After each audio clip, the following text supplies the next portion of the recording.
Hey, what's up? It's the Normal Playing Guy, and today's video I'll be doing a couple of catch-up videos. Easy A Cell, he is the nuke, he's the tech nuke, right?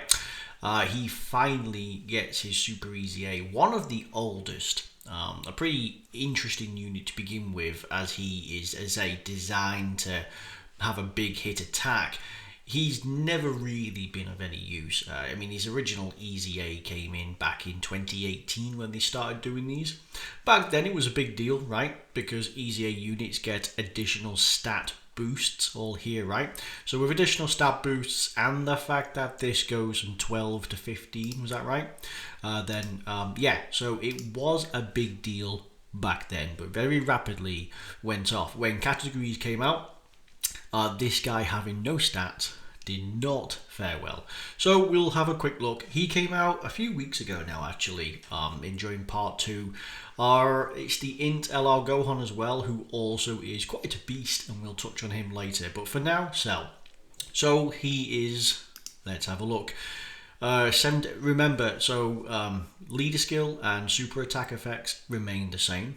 All that differs is the passive to become relevant. It's quite a bit of a passive. So still 3 key for tech and 70% stats. Still fine. It's good enough for level 1 of Battlefield. Hell, if you're starting and you pull this guy, he is good for any tech units in your quest. So again, perfectly fine. He changes AGL to tech. Okay, that's not a bad start. Randomly changes key spheres except those two to rainbow, which is good. It allows you to chain, so I imagine this guy can easily get a few. 2 key per rainbow, so again really helps just chain those super attacks, which is nice. Chance to perform a crit and damage reduction 20%. Additional attack 50% chance to super. Your super attack will remain the same, and recovering HP can be niche, right? Okay, this is what he does. Basically, you'll notice there's no start of turn stats on this, but he can have key in the sense that he's an orb changer. He gets bonus per rainbow. He's a rainbow orb changer as well. Superclass enemy, a further 20% damage reduction, and all enemies attack goes down by 20%. So that's actually a really nice debuff.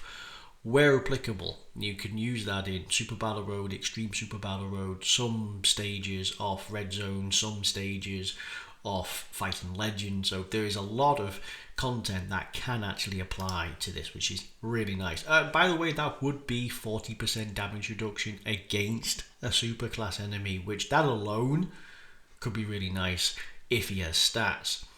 Another extreme class ally in the turn. All allies, not you, all allies get 40% defense and 20% to crit. 20% to crit is pretty nice. For every key sphere obtained, you now have 50% to stats. Oof. So it's gone up from 10 to 50, or 12 to 15 to 50. Now that's different. For every rainbow key sphere obtained, you get an additional crit and damage reduction of 10%. Oof, and he is a rainbow orb changer. Nice. Here we go. 200% on attack. 200% to your stats on attack. So this comes into all of the rest. So he is pretty nasty, actually.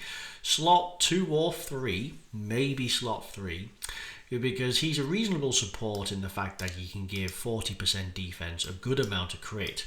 The fact that you have, against a superclass enemy in ideal situation, 40% damage reduction, it's not going to be too difficult to get a couple of rainbow orbs to end up getting 15, 60, maybe even 70. Yes, if you have if you can only get 5 rainbow orbs at any one point in time, that would be 90%, but chances are you probably are going to hit between 50 and 60% damage reduction, which is actually really good. Especially when you get you lower the enemy's attack where applicable, right? And you're going to have 200% to stats whilst also having 50% for this. So the problem is if it was the other way around, this guy would be in another league of his own. The problem is this applies first, then this. So he is an orb changer, but he's going to hog the entire board. Now that doesn't strictly work out always how you want it to be with the orb changing and the rainbow linking. Other units on this team, mainly going to be cells, probably you'd want to put them with some more ki. In particular, this guy is an absolute beast, and feeding him his 18 ki is going to be crucial. This guy can stack, so again, getting him in there is going to be crucial. Tech support, right? Okay, so the extreme tech would work very well with this unit, but he needs all the orbs. And if you had him on the same rotation, yes, the entire board would probably be tech, but he would benefit greatly from it. Then again, that being said, this guy would be monstrous, but like the supports are literally there for that reason.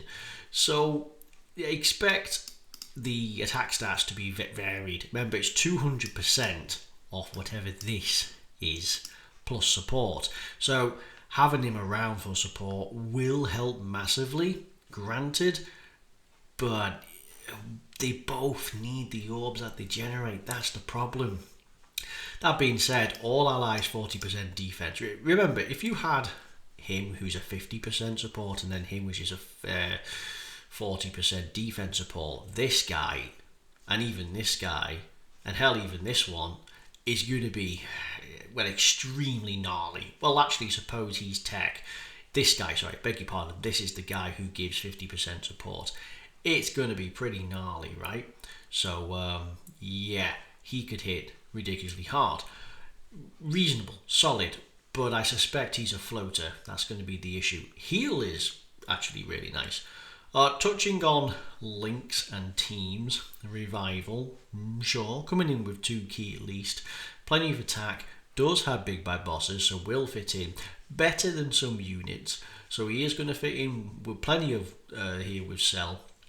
Attack of the Clones is good for the cells, again, ultimate life form, again with perfect Cell. So he's going to link up fairly well on certain teams, such as androids, Android Cell Saga, Worldwide Chaos, Tournament, Planetary Destruction. All these are going to be pretty good.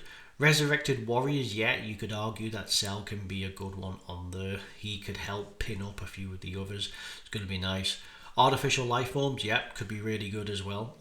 Especially stuff like big bad bosses could come in really nice, and revival actually, especially for the likes of like artificial life forms and resurrected in particular. So he has a capable link set, capable team, so that's really nice there. Yeah, so how would you build this guy? Difficult, because again, you could say additional purely based on the fact that he gives you heal, so nice. Any additional super attacks is going to become quite nice there. Could you? I don't know about crit, because he gives himself a good amount of crit. I don't know about really, you could just say dodge. That's fine. I mean, you're not going to be the most tankiest of people. They've given you some tank ability based on the amount of rainbow orbs you get, right? But I would say you could go a little bit of blend. Probably dodge, right? Additional and dodge for a little bit of heal, but also have the chance to survive. Could be really nice. Right, so then I will just touch into his EZA. So just allow me to bring that one up. And it's going to be Future Saga. So Future Saga, in particular, you need existing EZA units in the Future Saga category.